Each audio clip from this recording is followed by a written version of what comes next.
Father's World, Creation to the Greeks. So I'll be going over the different pieces of it, what worked for us, some additional resources we found helpful, and so forth. So flipping over the camera and getting started. Creation to the Greeks. This is by My Father's World.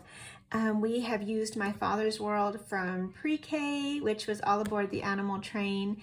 And we skipped one of them, went to the kindergarten one, and have worked our way through Creation to the Greeks. So this is what you get with it. You get the teacher's manual. It also has a synergy group guide if you want to join in with another family. It gives you some neat ideas on here of things you can do together. They do have samples online, so I'm not going to share a ton, but you do have the table of contents. It kind of gives you the overview of everything, the overview of the subjects, and then they have, of course, the grid here. So you have each of the days coming down by subject. They do have some vocabulary built into it. So they use English from the roots up for the Greek and Latin roots here. They do suggest some handwriting, but then they allow you to pick your own English, your own math. So you just plug it in there if you choose. And then the rest of the activities are set up here, including the deluxe package if you choose to purchase that one. Now the students will also get the student sheets. So this is very much centered on the Charlotte Mason philosophy of education. So the kids will be doing notebooking pages in here. They have timeline cards and so forth. So I'm just going to share a quick example here, but in some of the cases they do have the picture and the kids will write out their notebook page, and then there's some places where they will just get a blank sheet. Now I chose to bind these using my Pro Click here, but you can staple them or just use them one at a time and go from there. They did some map work as well. They did label some of the maps here and so forth. So this is a neat keepsake at the end. They're going to have all of their learning in here in one place.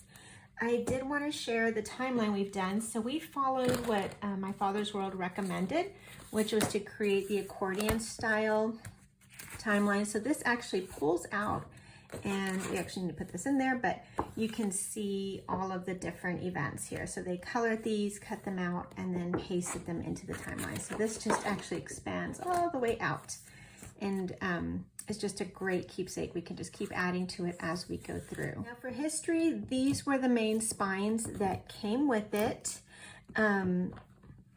We also have Streams of Civilization.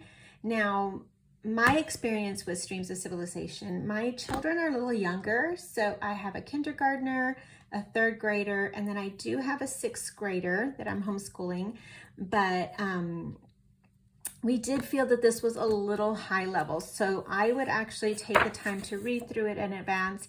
I had my index cards in here where I just jotted down a few notes, and then whatever they didn't learn from the manual or from these other resources, then I would just plug in those pieces as needed. But it is a beautiful resource. It's very in-depth. It has beautiful photography, so definitely something you can use as a resource as needed, but of course it is plugged into the lessons. Oops, there it is. Okay, so then we have Ancient World. I think they switched this one out. They have a different version of this, but this is what it did look like. I don't know if it just went out of print and they just replaced it with the latest one since then. Ancient Egypt. This does have some projects in there. My kids did choose to do a couple of those. I can share a picture in the blog post if you want to take a look at it, but they do require some unique materials. So if your kids are crafters, they may enjoy this, but if not, it may be a little much for some of these. We also read through pyramids. So again, beautiful photography. This did have a little bit of experiments, since the kids did enjoy building the pyramids and kind of playing with some of the concepts in here as well. Now for Bible history, this was what they used to have. I know that they've also replaced this one because I believe it went out of print, but what they have may be similar. So if you have an older version of Creation of the Greeks, you may have this one. If you have the newer one, then you would have the latest book that they have available. Now here it just takes you scripture by scripture as far as the main stories are concerned, and it gives you some of the history behind it all. So you have the photography, sometimes a timeline, or a comparison chart, diagrams, and so forth. So just add some depth to it. I did go over this with the kids, but again, a lot of this was already in the manual or in the Bible reading, so we just added it on as needed. Another one of our books was Dinosaurs of Eden. So this is a creationist perspective on the dinosaurs. And again, it aligns with the scriptures that we were reading as we studied Bible history. So it aligned really well with that. Now, from the beginning, My Father's World does recommend celebrating the biblical feasts. So they include this particular resource, Celebrating the Biblical Feasts. And I like that it has a connection to the New Testament significance there.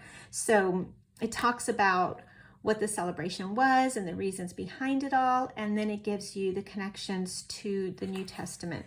So I love this resource. I did have to underline a whole lot because I had to wrap my mind around some of these celebrations that were very different to me. I had never celebrated these before. We did make, we celebrated Shabbat, we celebrated Rosh Hashanah. I hope I said those correctly. I did start taking some notes on here in the scriptures that we were going to read together. What I did end up creating for Shabbat were cards like this. I found that this was a lot more helpful with the sequence of the events. So for example, Shabbat Mother, the mother is the one that starts off with the preparation prayer. And as she lights the candles, she says these blessings. And then the father is the one who blesses the children. So that's number 3. He gives a compliment to his wife. That's number 4. And the whole family sings the Bless Our Home song. So all of the kids had one of these. And so I found this was very helpful. I'll include this on my blog post if you want to download it. Because it made it just flow much more smoothly. Because the first time we were kind of flipping through these pages and going back and forth, and it just was a little much. So this ended up helping us. Like I said, this is on the blog. If you want to go check it out, you can download it for free with membership. So that is available. Now, as far as whether or not to celebrate, I found that it was so helpful. It really helped us understand this time. It gave the Bible a whole new meaning to us as we're reading about these festivals and celebrations. It just brought it to life for us. So I have a whole blog post on it if you want to go deeper into that. When we did celebrate the Feast of the Trumpets and Shabbat, the Sabbath. And so you can check that out on the site if you're interested in learning more. But not all of these are scheduled, but a good portion of them are. And I do recommend at least trying a few to really understand their significance to it all. Science, My Father's World uses science in the beginning. These are some helps and hints for tests if you choose to do them. Now the textbook is set up based on the days of creation. So you start off with light, and then you go through the second day, which is water. Third day, which would be your land, sea, and plants. Then you have the sun and the moon. Then you have the 5th day, which will be your animals, sea creatures and birds or flying creatures. And then the 6th day, which are the rest of the animals and of course humans. So it breaks it down, gives you a little lesson. There's almost always an experiment of some sort. So if you like experiments and demonstrations, this is a great resource. It has some questions for younger students, older students, and oldest students. So it is differentiated there so that you can use it with different age groups. And then throughout, they are expected to do notebooking pages as well. So again, it's very Charlotte Mason style, where they're drawing what they learned about and then writing some key ideas. So these are just some sample pages of light, showing the reflection. This is radiant energy, thermal energy, chemical, and mechanical, and so forth. So that is the science one. It's very hands-on. If your kids like that sort of thing and drawing, then this would definitely be a good fit. The last resources that are included in the basic package are the Fables for Children. You can see it's a beautiful book, has a great collection, and it includes the CD. You also have the Trojan Horse and the Children's Homer, which I don't have with me right now, but that would be it right there. If you get the deluxe package, then these other readers are included. So these are the ones by Patricia St. John. Beautiful stories. We actually started off with the Tanglewood Secret, and the kids really enjoyed it. It just gave them a deeper perspective on the gospel and how it changes lives. Deluxe package also includes 6 CDs. So I have 3 of them here. These include the auditory piece that we didn't really use because my kids are a little younger, but we did love the ones with just the music. So we did listen to the music, and we talked about the composers as well. So you can take that as deep as you'd like with your children if you choose. We also used God and the History of Art.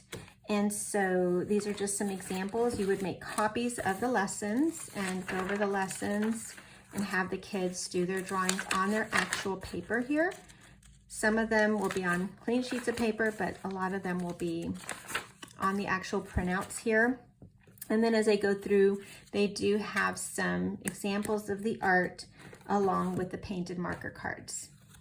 So God in the History of Art is actually used for all 4 levels of My Father's World. So we didn't get through all of this year. It'll continue on as they go through the grade levels. Last thing I want to share here is that My Father's World does have that book list at the back. So this is such a great list by chapter or by unit that gives you some other resources you can use to help out with the history or the science concepts that they're learning, including DVDs. We did look some of them up from our library. We checked out a variety of books. The ones we did purchase that we found helpful were these 2. So this just has different stories set on the Jewish holidays. So we just read through these poetry or poems and stories, but this was a favorite. So this has the crafts associated with each festival. So for the Feast of Trumpets, for example, it has these different activities that you can do. So the shofar, the apple and honey dish, the New Year's stickers, Yom Kippur, Sukkot, and so forth. So lots of fun activities. If you have children that love to craft, this is a great resource. I'll link some of these below in the blog post if you're interested in checking them out. But that's My Father's World, Creation to the Greeks. I hope that was helpful.